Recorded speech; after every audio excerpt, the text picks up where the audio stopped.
Hello everybody, my name is Ann Théato and welcome to episode 60 of the Psychic Matters podcast. Today is the 24th of March and for me it's an incredibly significant day. It's a day that will never come again, thank goodness.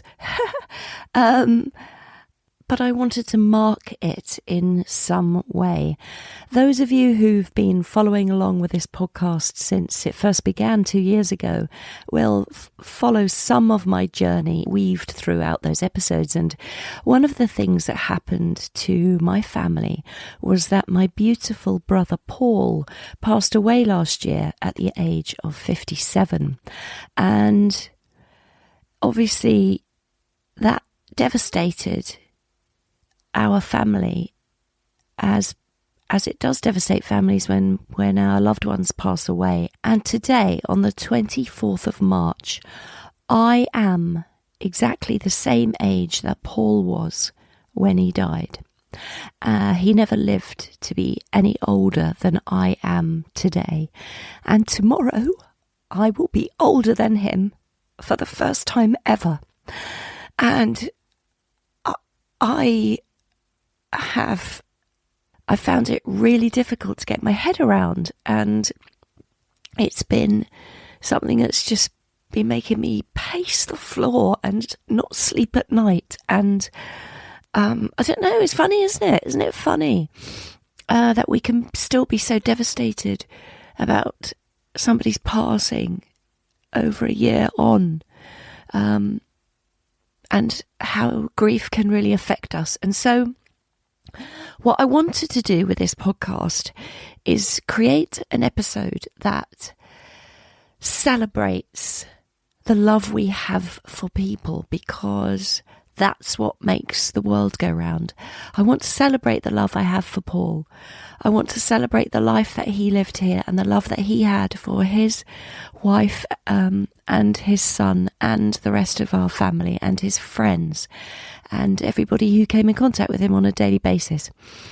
And what better way to do that than to create an episode all about love? And as divinely inspired by the universe that is just so intelligent and wonderful, I was brought into contact with my guest today, Matt Hopwood. Matt is the most incredible person you could ever wish to meet. He has a website called ahumanlovestory.com, and he's an expert in meeting people exactly where they are. He's an expert in helping people understand that they are loved. And he is an expert in holding safe space for anyone to be deeply heard without judgment, to share the story of who they are, how they feel, and how they have experienced connection and love. Matt is with me in the studio today. I really hope you enjoy this episode. Do let me know. Do leave a review if it moves you in some way. I really hope it does. I know it will. Matt Hopwood joins us in the Psychic Matters studio today, and Matt is here to talk about the wonderful work that he's doing out in the world, and it's all based on love, and that is what this episode is all about. Matt, welcome to Psychic Matters. Oh, thank you. It's lovely to be here. Oh, Matt, tell us all about yourself. What is this love-based work that you're doing out in the world? Wow, that's a big question, but a good one. Yeah, it's funny enough, this is the 10th anniversary. Congratulations. Right now, of when this sort of project and this work started. The project's called A Human Love Story. And essentially it came out of a desire of my own to try and understand, to try and feel, and to try and understand why I couldn't particularly feel or express emotions or communicate or connect with people on very deep and very, very profound ways. And I was brought up in a beautiful a loving, caring family, but I think like many families in England anyway, we didn't really have an ability to talk about things that really mattered or how we really felt. And so I grew up in that way. And when I got to my sort of mid-30s, well, 33 actually, which is an interesting moment for people in their life, isn't it? As in these life cycles of initiation. And I got to 33, and in many ways I just took to my bed, and I couldn't process, I couldn't cope with the world. If you'd asked me how I felt, I would have said, I feel fine. I just feel fine. But I couldn't have given you any other words around that. And what happened in those months, I experienced being loved by someone in a very deep and a very profound way, in a way that didn't hold any judgment, but just held me in a space. And that allowed me to be able to be still. And that allowed me to sit with myself and begin for the first time to see myself a little bit and understand myself a little bit. And love became less about being needed and being wanted and being desired by something or someone, and it became much more about being held and being able to come with everything that I was or nothing that I was, and not having to have anything right, and being able to be a complete failure in that space and be held and loved and honoured. And it was such a profound experience that I just wanted to try and find a way of being able to provide these small spaces for people in the world. And I didn't know how to do that. But at the time I was a musician, so I thought, well, I'll just walk and I'll take my guitar and I'll sing songs and I'll try and make spaces for people in the countryside. And very, very quickly I ditched the guitar, because that's a crazy thing to do, walk hundreds and thousands of miles with a guitar on your back. But I just started walking through England, and this extended and expanded around the world, but essentially just to be and to find people on the path and to sit with people, quietly sit with people, and to give people opportunities to be seen and to be heard and to be loved, and to give myself those opportunities too. And that's how it started. That's how the journey started, the process started, yeah. Yeah, it's extraordinary. And you've met all these different people and you've recorded their stories. Yeah, I guess what happened was, to start with, I was, it took me a lot of courage to come into a space of being present for other people. I used to get so hung up about where I was going and where I was walking to that I would miss nearly everyone that probably needed to be seen and heard and held. But eventually I came to this place where I would offer, if people wanted, for me to record our conversation. And that became a really beautiful thing, because I could record it and then I could take it home and I edited myself out, and then I would give it back to them as a gift. And often people would give it to their family, or they would give it to the people that they had been speaking to or speaking of, or they'd just hold it for themselves as a reflection. It's really powerful to hear your own voice, isn't it? And to really hear yourself say these things. Yeah. And then some people just sort of said, why don't you begin to share these things? Why don't you begin to... And so I began to make a sort of archive and an audio collection that was online. I'm just going to pause there for a moment because my dog is squeaking. And I can hear him. He's so welcome in our podcast. She's my love story at the moment. Oh, she needs 100% attention because she's... Oh, well, bring her in. She's more than welcome. Okay, let me just wrap her up a little bit. Come here, Peppa. You sit in there, please. Good girl. Sorry about that. So, it's fine. We had 2 cats in our last episode, and they were contributing. So it's peaceful. Yeah, she does like to contribute. She's very vocal, just like me. Yeah. So, I got to this space of having these stories that I just began to share around the world, and people began to listen. And there was something very powerful about people sharing their love stories. I called them love stories, but essentially they're just stories about life, about people talking about those really powerful, visceral moments where they feel, and they may not know what it is they're feeling, but they're feeling a more expansive experience of life. And love just became a word that was wrapped around that. But what happened is people shared that, and then as people began to listen to these stories, they built these amazing, these bridges of communication and connection. You know, essentially strangers from all different parts of the world could begin to relate to each other. And so the love story itself became a love story. You know, it became an evolving experience of love as people came into understanding and a mutual expression. It was very beautiful and sort of surprising, and nothing that was planned. So.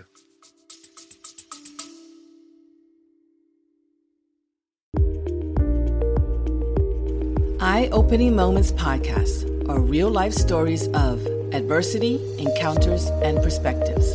They are moments that can lift your spirits, give you some food for thought, or move you.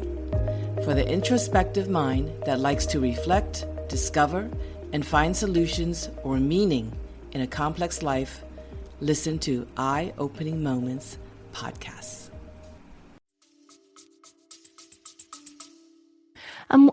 It sounds just incredible, and I've listened to one or two of the recordings that you've got on your website, A Human Love Story.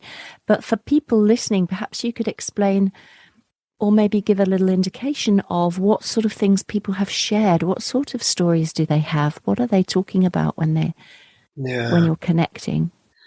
So I think what seems to happen is people talk about always right where they are at that moment. It's like how the world is meeting them right then.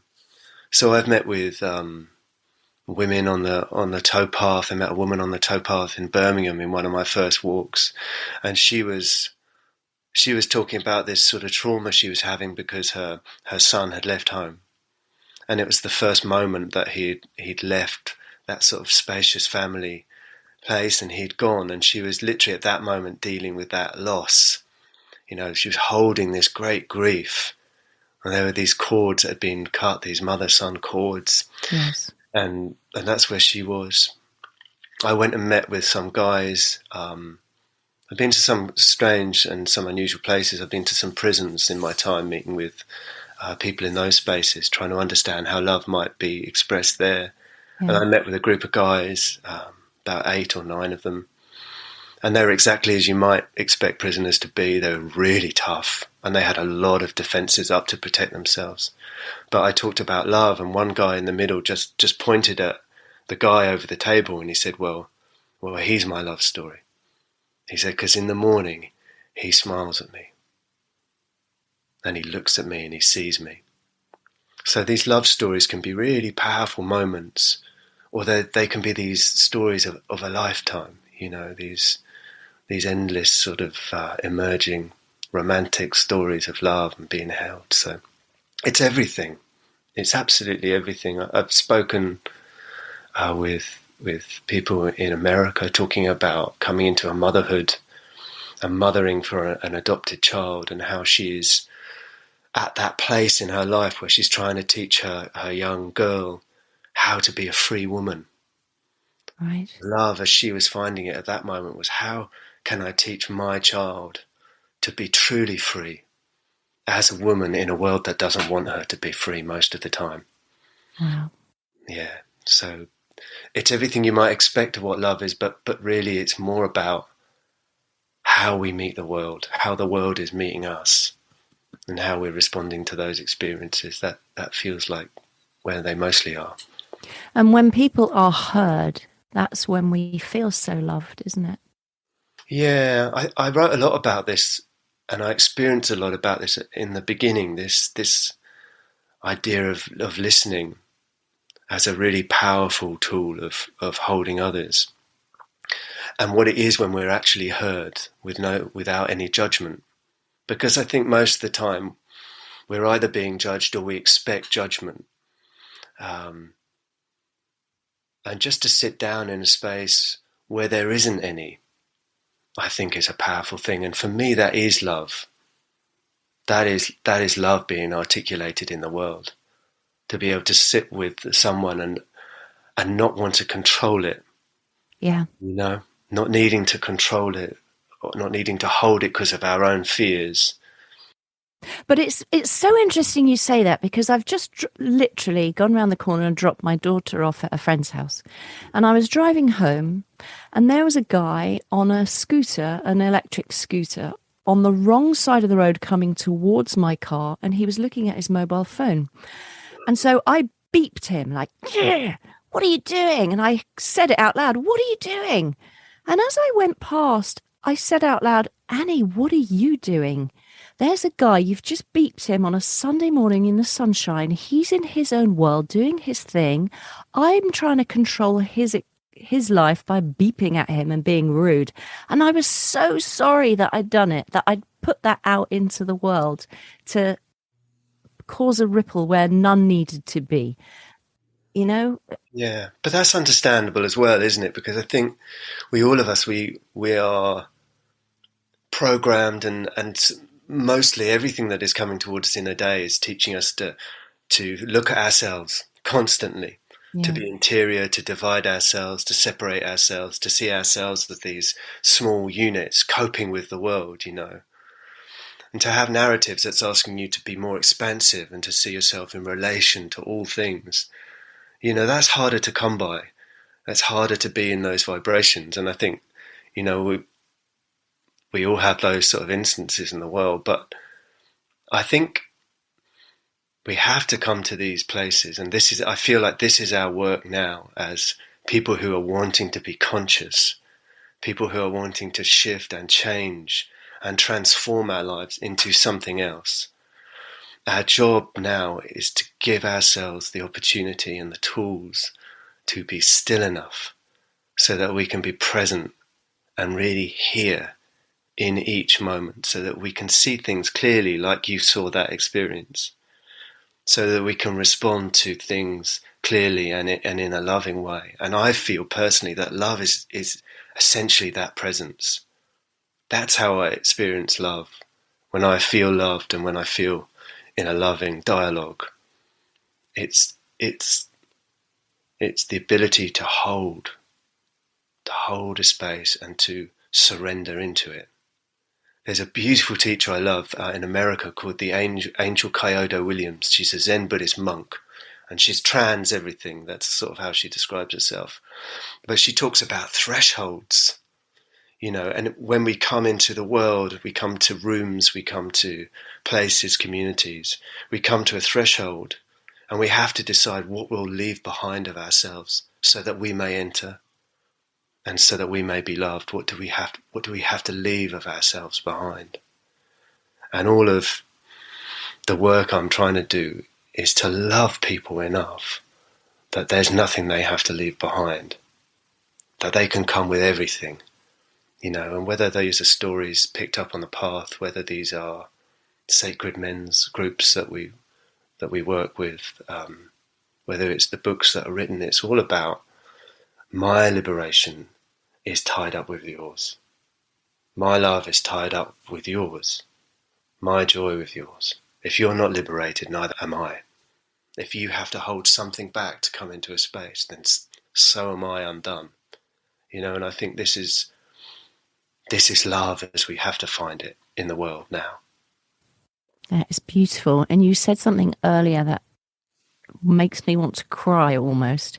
And it was something in passing, but you said we expect judgment. And I think we do, always looking over my shoulder, wondering if I'm doing something right, doing something wrong.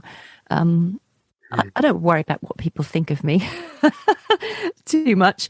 But I do, we do. I walk through life expecting judgment. And that's why this morning when that man came towards me and I judged him for his error, what I saw as being on the wrong side of the road, looking at his phone, being dangerous, I didn't want to be in that space. I should have just let him live his life and not interfere and try to put my stamp on something. Yeah, I'd really hear that. I think these are such challenging times, aren't they? Because I feel like for all of us, we need to have a voice, and particularly for us, particularly for like perhaps gentler people who haven't spent our lives shouting or needing to be heard, who aren't extremes, but who just sit in this gentle place in the middle, perhaps. This is our time to have our voice, but it's how can we have our voice in a way that allows others to also have their voice. And someone told me a beautiful, it was Alistair McIntosh. He's one of my great heroes. He's a Scottish liberation theologian and a land campaigner. He's a magnificent man. And he always talks about how when you come into places that might be conflictual, or there might be judgment around, what we have to do is, it's like we have to have one hand holding ourselves, saying, this is my voice, and pushing with force and love, but the other hand has to be behind the person to hold them as they are. So you're holding, but you're also asserting. And I think judgment is the antithesis of love, right? I think it is. Yeah. The inability just to allow people to be, and to be, and to not to need to put our stuff on them because of our own fear. And it is fear. It is fear mostly. That's my life. My life has been a life of fear, worry about failure, worry how I'm perceived. I was an actor. When I trained to be an actor when I was 18. That was my first thing, because it was so hard for me to be myself. It was much easier to spend, years and years training to pretend to be other people.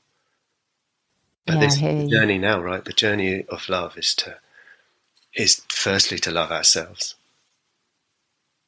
That's amazing. You're an actor. I was an actress. Were you? Yeah, I was. Yeah. Amazing. Yeah, I like to say that I still am. I don't actively pursue the career, although voice work, I'd like to pick up some voice work now and again. But yeah, that acting and that hiding behind a persona that is not yours. Yeah. It was liberating. Very liberating. Whereas why are we not liberating ourselves, which you spoke of earlier? Well, I thought about this a lot, and I think the acting was liberating because I could control every single moment in what I did. I could control where I walked and where I stood, what I said, how I said it. So that at every single moment I was showing this version of myself in the way I wanted to do. So I used to act, and at the same time I was in a band. So I had this super controlled, acted environment, and then I'd be in a band, which was just horror to me. I'd have to stand in front of people and sing stuff, apparently from my heart, that meant something, that was true, that there was some truth in the thing, and that was just terrifying for me. So I'd just get absolutely hammered. So there'd be the one where I could control everything, and the one where I was out of my mind, to be able to be in public with people. Yeah. Isn't it fascinating? Yeah, it is really fascinating, and it takes me back to once upon a time I played Shirley Valentine. I was lucky enough to play her on stage. And you'd be amazing at that. That's so nice of you. I played 18 different characters with different voices, different personalities in this one-woman show. I was on stage for 2 hours, and it was beautiful. I got lovely responses, I got standing ovations at the end of the show. But the point I'm mentioning it for is because through playing all those characters and playing the feelings of Shirley Valentine, I could feel the energy coming from the audience, and I could take them with me on the journey. I could manipulate the energy of me and them, bring them down, bring them up, make them laugh, and make them cry with me while I was feeling those awful feelings that Shirley Valentine speaks of. And that was very powerful, to be the controller of all those emotions.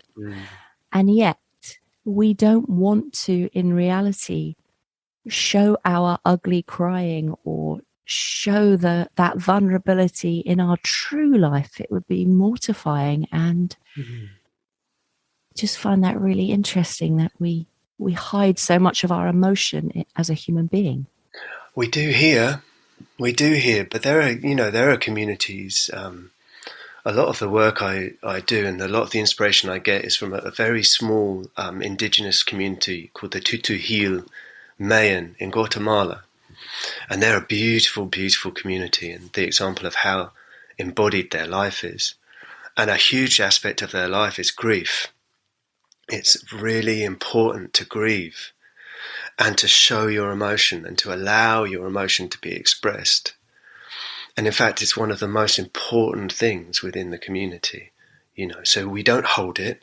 We have to let it flow, because in expressing our grief, we're showing how much we love the thing that we missed. And if we don't grieve, then we haven't fully loved it anyway.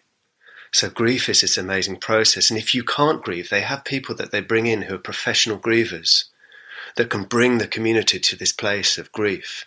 And everyone comes together. And if that doesn't work, you're taken to the sea, because the sea is an energetic body, can hold our grief and cleanse our grief. And if you can't do it with the people, then I think they used to give you a bottle of tequila to come to this place where you can really grieve. And proper grieving is messy and it looks ugly. They say you grieve well when you look terrible, when you look at yourself at the end and you look terrible. But it is so important for them, so important that you have that ability to be open with your emotion. So it's not something that's embodied and held in. So energetically there is movement. It's not a repressive thing. It's an expansive thing. That is absolutely beautiful, because we do hold on to our grief here. We really do hold on to our grief. Yeah, and I think it's again, maybe it comes down to judgment. How are we going to be seen if we grieve fully? And there's a great sadness to that, isn't there?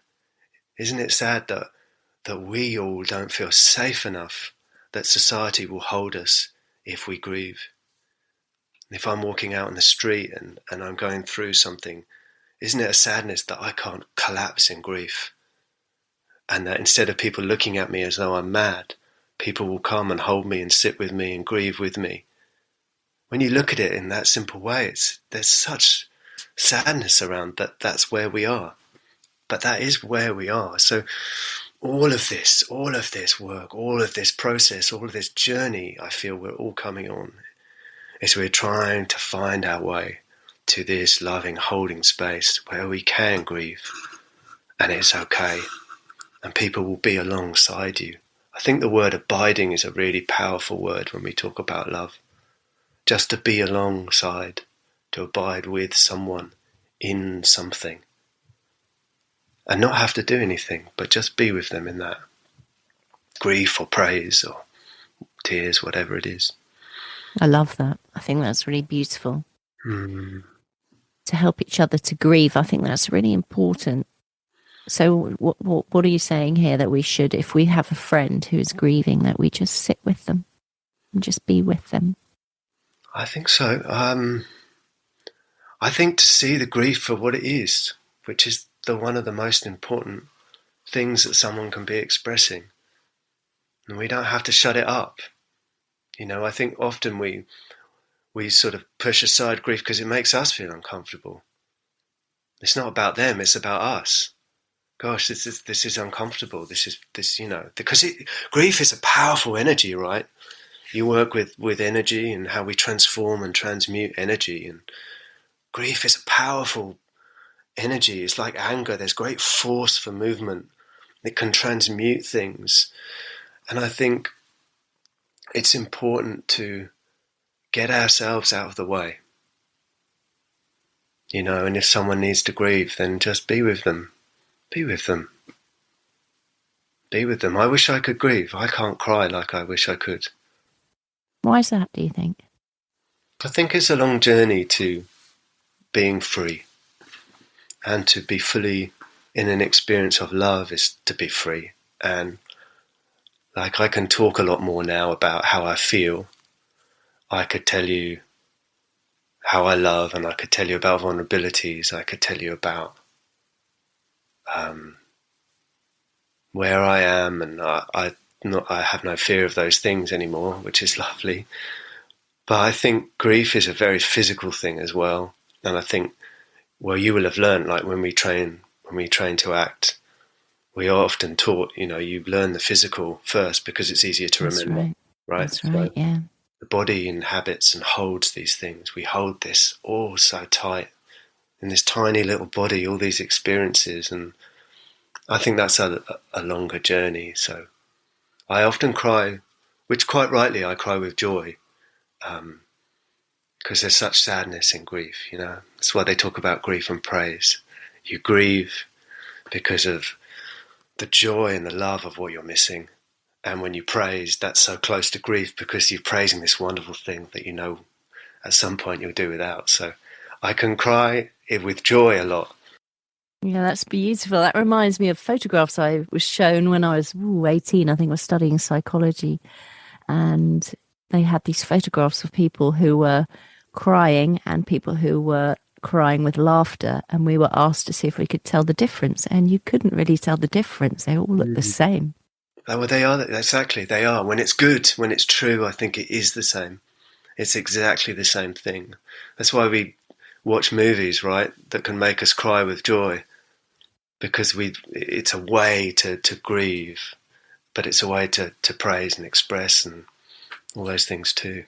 Yeah, it's a valve. And so you talked about men's groups. What do you do for groups? And I know your partner works with women as well. So talk a little bit about the work that you do there. Yeah, I started, I wanted to find spaces for men. I wanted to create spaces for men to come into circle together. I call them sacred hoop. So it's like, it's a spiritual sacred circle where men have the opportunity just to talk about what's going on with them. That's how it started, and I didn't really know it would sort of transform to anything. But what seemed to happen was, as we came into these circles, these very beautiful relationships started. People having the space to, I think, to be on like this equal place. Because we're all journeying, myself as well. So it's just an opportunity to be together and try and express and try and meet people in emotional spaces where you can be vulnerable and be heard, much like all the work we do. But that gradually evolved, so it becomes now a year's process, and we lead towards this moment of, I call it initiation. And it is, we call it the initiation road. So as we come towards autumn equinox, we travel to the Hebrides, and we stay in this place on the island of Harris. It's a very beautiful place. There's more sacred spaces on the island of Harris and Lewis in the Outer Hebrides per square metre than anywhere on the earth. Sacred springs, sacred temples, old stone circles, standing stones. It's an extraordinary place. So anyway, we go to this place which is sort of imbued with spirituality and elemental kind of communion with water and earth and wind. And then at one point we have a fire ceremony where people let go of things through their experience that they would like to let go of, and we burn them in the fire. And then the next day in the evening, we take the ashes, and we bring the ashes around the wrists and around the ankles, and they walk out across the island on what was the old death road that used to carry the coffins from the west to the east. From the east to the west, and they walk out barefoot if they like, however they want to go. They walk out to the sea, and they go and they wash away all these things that hold them, and they draw in new energy and cleansing, and then they walk back through the dark. And it takes about 8 hours and 9 hours, but it's something I think our communities here have lost. I was never taken at 13 to go walkabout by my grandfather. I was never initiated through something to come into manhood. I never had to. And so you get left with these emotions, this need to. Why is it we all watch Tom Cruise films?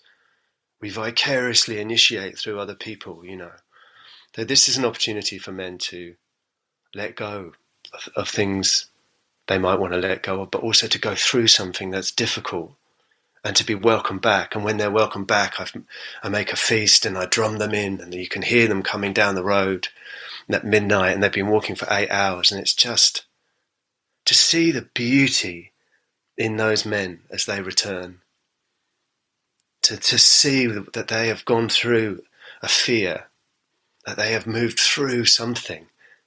It's just the most beautiful thing. So, and the work keeps evolving. So, at the moment we're doing this 40-day purification and cleansing. That is, we're using nutrition and we're using sacred sound. I'm a sound healer, so we're using sound and vibration to bring people to places where they can be very present and they can be merged into this experience, not transcending, not leaving their body, but being really immanent and really here. Yeah. So that's sort of where it is. Wow, it sounds incredible. How can people join if they're interested in coming along? Well, everything is on ahumanlovestory.com. So if it resonates, and it will resonate, I think that's the thing. That's the half of these lessons, and half of the work is about how do we sit in our heart? How do we begin to listen to our intuition as opposed to our mind? Yeah. So if it does resonate, and it, then just send me an email, and there's always to come into these things. Yeah, it's absolutely beautiful because we don't have that. We don't have elders to teach us, to hold us in many ways, do we? A lot of people have, I don't know, the mum's gone or dad's gone, and they're sort of, we a lot of us drag ourselves up. So yeah. Well, we're finding elders in different places. Like, yes. I've heard a lot of talk that, for people who work with plant spirit medicine, so maybe cacao or tobacco, these sacred plants. And a lot of people, obviously, they travel now and do ayahuasca. But whichever that experience is, some people call celery one of the greatest plant spirit medicines because of what it can bring us. And it's almost held that these are our teachers. These are filling these voids of eldership and bringing us to experiences where we can learn these sort of, perhaps these more profound truths, and bring us to these more expansive connections with all things. Yeah. Yeah, it's absolutely beautiful. And I know, let's just go back to that age 33 when you took to your bed that time. Yeah. What, there must have been a trigger for that. Yeah, I think what had happened probably is that over the years, I had just very, very slowly, at every opportunity where there was an opportunity to grow and expand, I couldn't. The fear of failure, the fear of whatever baggage had been left with me, whether it's, through this experience or through past life experience, karmic experience, whatever it was that held me, didn't allow me to walk through over those thresholds, like we spoke. And so gradually my whole life became a contraction, slowly, through the years. And I think I came to 33 and I think I was so far away from my soul, or the essence of the essential part of who this spiritual being was. I was so far away from that. I think I just shut down. And I think I just, in a very old-fashioned way, I shut down, Yeah. And I ended up ill, some kind of flu-y ill, but I also just ended up, I didn't want to be, I just was in bed and I had no energy, I had no ability to move. Everything had overwhelmed me. And I think that's really interesting that happened for me, because I think that is essentially what is happening for so many people all over the place now. Yes. Is living in this state where it is so overwhelming and we don't have the tools to hold us in that anxiety and that depression, or however it's manifesting for us. And that's how it was for me. And how can you advise those listening who maybe can't come on a retreat with you, or, how can we, I don't know, address this anxiety that we all have? Oh my goodness. I feel completely underqualified to give any advice. That's all right. But Well, you just seem so calm and so zen. I'm like, well, you must have the secret. do you know what I think? That maybe it's not a secret, but I think like maybe the truth of it is it's really hard work. It's like to embrace that. You know, life is. I think we expect, or we've been taught that love is a thing. That when we get it, it makes everything okay and different. Yeah. Maybe life is that thing as well. That when we get to that place, when we get there, then everything changes. But the truth is that the sort of the most profound love, the most profound life is extraordinarily hard.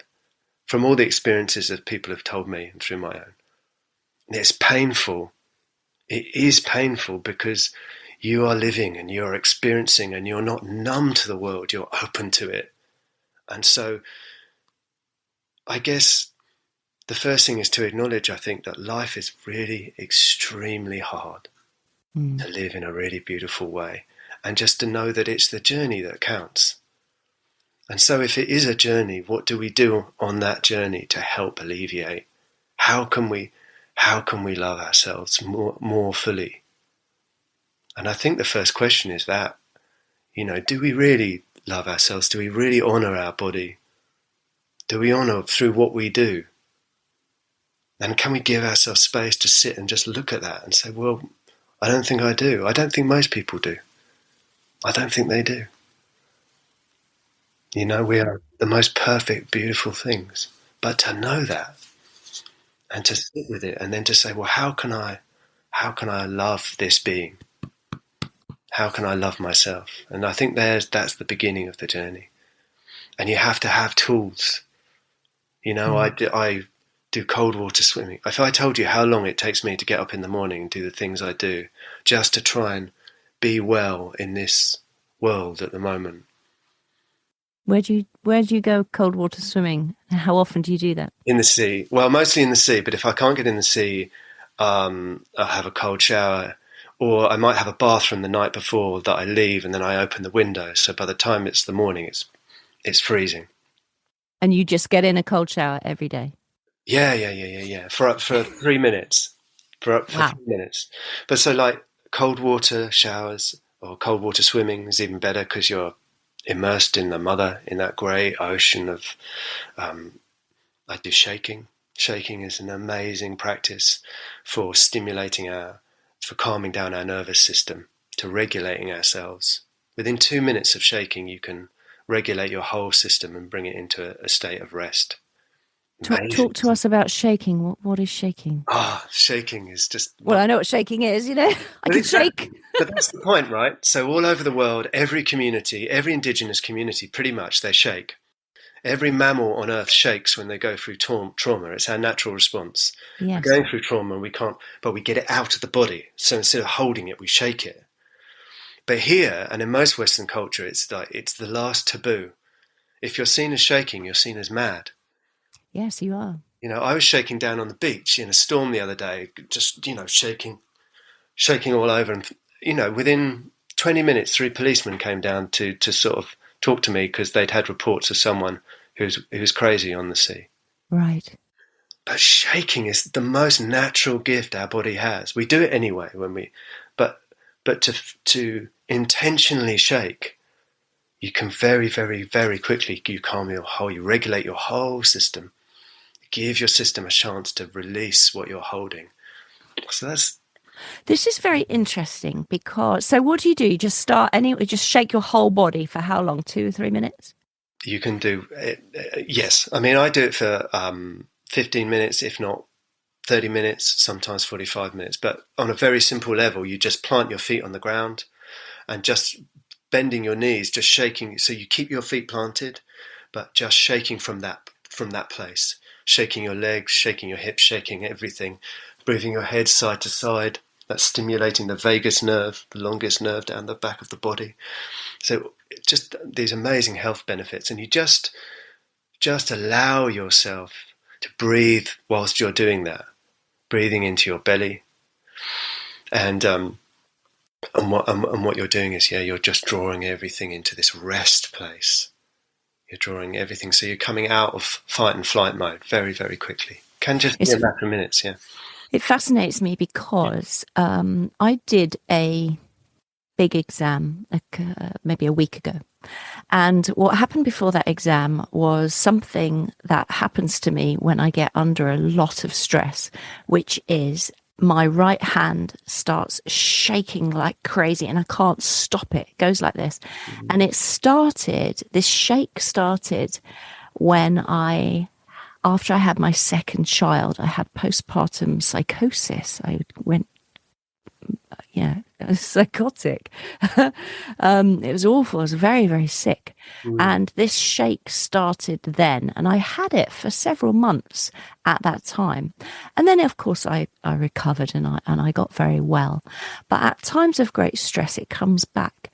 And there must be something trapped within me that and if I shake like that, it starts to calm me down. And that's why I think my body naturally does it, because it starts to almost feel like I get back in balance by having this kind of strange shake. Yeah, well, you do. And it's really interesting this, because when I was acting, if I would be in a stressful position, the only thing that I couldn't really control was this finger in my right hand. Right. And someone said to me once while I was acting, they could just see I was just slightly tapping the finger against my leg. And so I work with sound, doing sound as a form of healing, and the process of that is that it's an understanding that everything is vibration, that everything is energy. We're just light and sound. Everything is just waves and waves of energy. So when you look at yourself in that way, then all we're doing all the time through all these processes is we're moving energy. And energy gets stuck in our body when we go through trauma. And because we haven't been taught how to remove that, it remains in the body. So, and we find ways to release it. And obviously you've this way that was coming for you this was your response to trauma. Yes. And your body had found a way to try and relieve that sort of. So I must start my morning shaking then. That might be a better way to do it, so it doesn't build up to a crescendo. Absolutely. I mean, it's just a beautiful thing. Or just throughout the day, you could do it 2 or 3 times a day. It can happen very quickly. Yeah. So you get up, you have your cold shower, you do your shaking. What else do you do? Oh, I feel really embarrassed talking about it. I don't. Well, so I brush my teeth and my tongue in an Ayurvedic way, which is just, you don't need to know about that. Then I have the cold shower. I do dry brushing, so to stimulate all the movement of the blood and the energy meridians. Then I have a cold shower. Then I do, often I do sound, so I'll do a sounding. So I use a Shruti box. This is a small drone instrument, and I'll sound through various intervals. And intervals are very powerful because they correlate with different parts of our body. So as we go through intervals, sounding, we balance our body. We clear our energy system. So it just allows us to process everything. And then at the moment I'm doing this purification. So I drink a pint of water. It's half an hour, then a pint of celery juice, then half an hour, then another pint of water. It's all about detoxing, allowing the liver a chance to process, which often we don't, because we're too busy eating in the morning, so the liver never gets to clear its system. Gosh, it sounds so beautiful, like real self-care and self-love. Yeah, well, I try, but I mean, again, like COVID, so I just recently had COVID, and it was such a lesson for me, because there I was thinking, look how much hard work I do to look after myself, and then from that other people. And yet the reason I got COVID was my inability to look after myself fully. Like I knew if I went where I went, that there was a chance that I might pick up COVID because the people there had it, my family. And yet I still went, even though I knew that wasn't looking after myself. Yeah. And in the last month leading up to that, I haven't looked after myself as well as I should. And that allowed, I'm not as strong as I should have been. So that when we receive these energies, these illnesses, our body can just work with them gently, because there's flow. There's energetic flow, so things can calm and pass and move without too much pain and too much struggle. So Yeah. I've got so much work to do, self-love. It's the journey. So what's next for you, Matt, in terms of a human love story? You write songs as well on there. I know there's beautiful Songs music. a long time ago. I haven't written songs, funnily enough, since the project started. The love I experienced and the loving relationship I came into meant it's almost like I had nothing to write about. I only seem to be able to write songs if they're melancholy and sad. So music, music sort of. I do the sound healing music, like compositions and immersions, but not really songs, I guess, anymore. I recently finished a book which is called "And the Girl Called to the Moon, What is Love?" And that's been a really big thing for me, and that's part of all of my work at the moment. It's about a girl standing on the shore asking what love is because she's never felt it, and she doesn't know what it is. And it's an allegory, or it's a fable really, about how we can come into loving communion with all things. So it's seeing love as an expression of how I meet the world, the wind, the air, the earth, the sea, everything, the food. How can we come to these experiences in ways that are honouring, like a prayer? Like, how do we meet the water that's like a prayer? So how do we give love and receive love to all things, not just these human moments, but to all that is?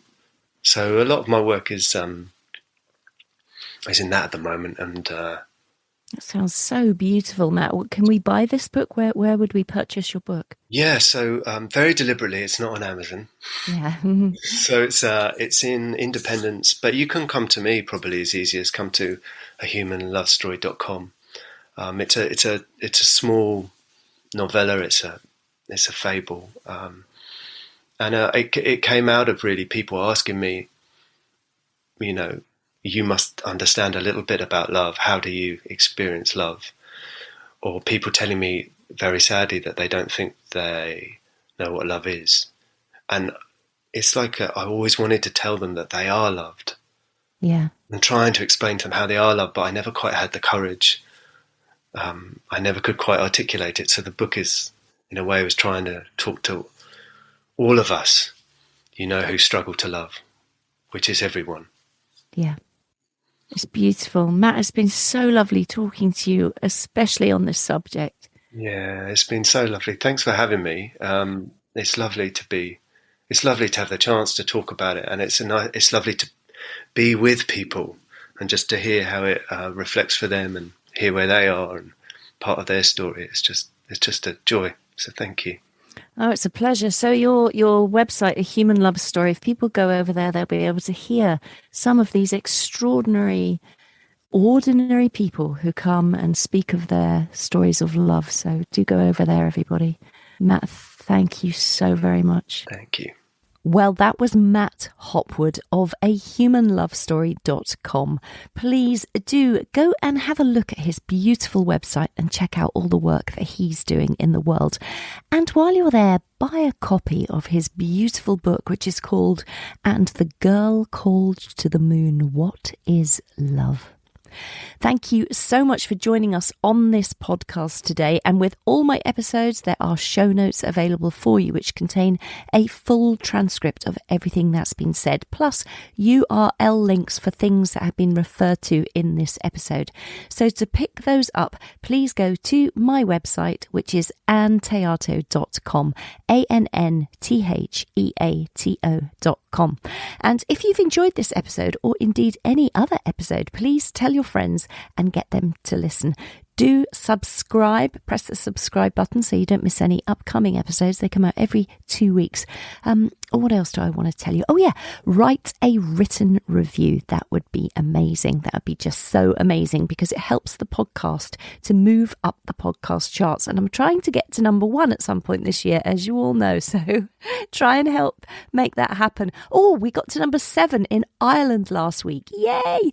Thank you so much to last week's guest, Karen Francis McCarthy, for giving us a very special episode about the thin places in Ireland. It was a fascinating exciting episode. So do check that out if you haven't listened to it yet. But that episode took us up to number 7 in the Irish podcast chart. So that was really brilliant. So to help the number 1 slot become ever closer, please leave your written review on Apple Podcasts or podchaser.com. And you can go to my website onto the podcast page and you'll see that there is a link there that will take you straight to podchaser.com. Have a great couple of weeks, everyone. And once again, my name is Ann Théato, and thank you for listening to Psychic Matters